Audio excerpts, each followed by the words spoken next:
بسم الله الرحمن الرحيم. لا أقسم بيوم القيامة ولا أقسم بالنفس اللوامة. أيحسب الإنسان أن لن نجمع عظامه بلى قادرين على أن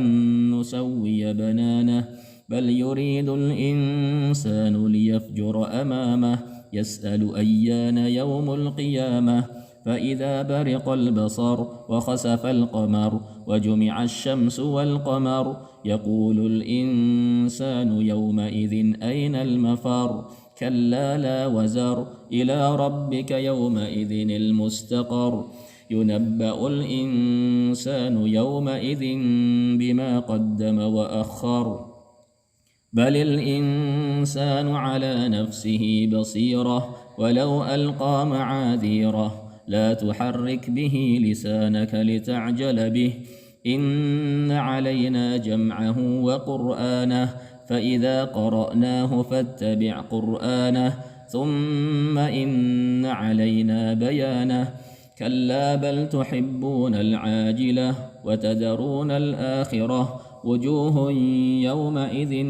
ناظرة إلى ربها ناظرة ووجوه يومئذ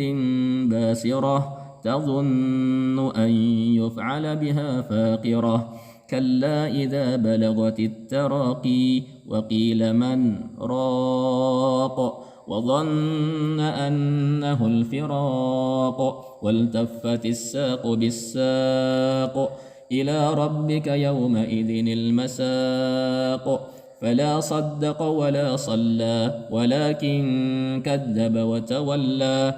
ثم ذهب إلى أهله يتمطى أولى لك فأولى ثم أولى لك فأولى